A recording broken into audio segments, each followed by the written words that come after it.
What is up, guys? It's Double back with another video. This time on the new how am I gonna explain this? The new orgasmic action movie racing game, and that's about pretty much what it is.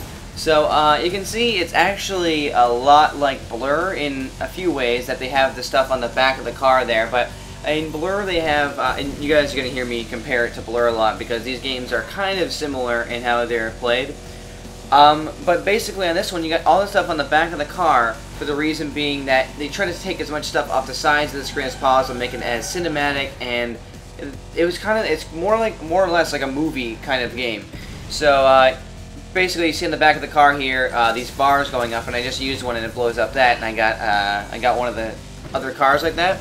So basically what it is, if you draft people you get points towards it, if you drift, and if you get hang time, so if you go off like a jumper or something like that, it's gonna go towards your power plays, which are those three things at the bottom. And you can see I have a red one there, and a red one is a level 2 power play, which does something pretty friggin' epic. Like your level 2 ones usually are something really big going down that can take out a bunch of cars, or it'll be changing the route of the track, and that's pretty much basically the idea of the whole game. So you have these little ones that can take out people. If you do it at the right time, you can see anytime you see those little icons of the cars ahead of me, you can see them keep popping up, then you can use it. And you can see the AI aren't retarded, like which can't be said for other games.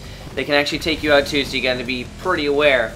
But I'm not sure my idea on this game. I'm going to kind of go into a lot of detail, so you guys are going to hear me just pretty much just judge the game a little bit here. So you can see if you guys have played the Blur demo, which is a really great racing game, probably one of the best this year, and I really hope it lasts. I think it will, but I'm a little worried that the people who made this game, I'm not sure the studio that made this, so I apologize for that, but I'm not sure how the split-second multiplayer will be, because this is just single player. The demo is only single player, and I like how Blur took initiative and going right for the multiplayer, which is mainly what a lot of players care about these days, is multiplayer, the multiplayer experience.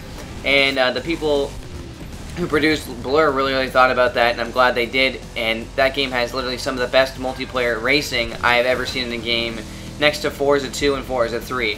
So I really think that Blur might outlast it. You can see that's pretty cool. I have to admit, like that's the level 2 power play. It can change a track like that, and I wrecked a guy in the process. And it's pretty epic. I'm kind of happy with this game and how it turned out. I haven't been following it for too long, just for like the last couple of weeks. I've been looking at some videos of it and stuff like that. And I'm not gonna say that I'm not excited, but I'm definitely gonna rent the game. I'm just not sure how the multiplayer will be, which is what I most look for in a game.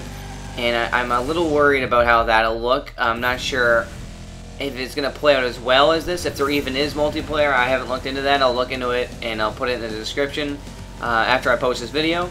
But I hate to keep comparing it to Blur, but I feel like Blur is going to be the better game, and I feel like these games are kind of competing the way they're both played. It's not even racing. Like, it is racing. You're definitely going to come in first to be the better player, but I think that they're more crashing games. You're trying to take out other people in the process. And I'm just not sure how this one will play out in multiplayer, if there even is multiplayer. So I'm going to have to give it to Blur on this one, and I don't really like picking games over other games, because obviously a lot of games are different, but these two games are pretty similar. But Split Second is a really great idea for a video game, and I feel like that it'll be a pretty good game. I still have to keep an eye on it. I'm not going to make my judgment call on it yet, whether I'm going to rent it, or I'm going to buy it, or not even play it. I'm not going to pass on it. But it feels like a pretty cool game, and just the controls work pretty well. The driving and handling is pretty smooth. The only thing I didn't like, the drifting was a little bit wonky for me at first. It takes some getting used to, but it's sort of comfortable. It's not as comfortable controls as in Blur. I like the Blur controls work really well together. And I don't know if I would rate the game. I don't like rating games. There's a lot of pluses and minuses to this. But so far off the demo, I can grasp that it's a pretty cool looking game. Like, I've only played it once or twice because there's no multiplayer. But if this was a multiplayer game, I think it might be okay. I'm just not sure how well it would last, because even with lag and stuff like that, the connections, you never know. That's why I like how Blur put out a multiplayer demo first, because you can see if you guys have played Blur, there's absolutely no there's no lag, and it's incredible. It's really one of the best driving multiplayer experiences I have played. So there you go, guys. So those are my little thoughts on Split Second, and hope you liked the video. And ciao, guys. See you next time.